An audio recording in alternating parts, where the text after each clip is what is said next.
sulu kenuan siku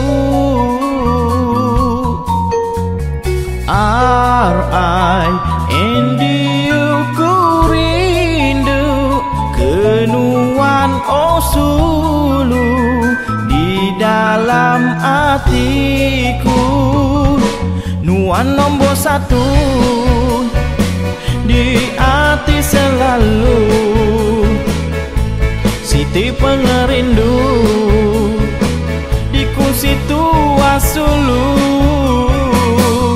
Harap ke penyayang, Tuhan tak mudah lenyap. Hari dia tuh nyentuh ke jemah ilah.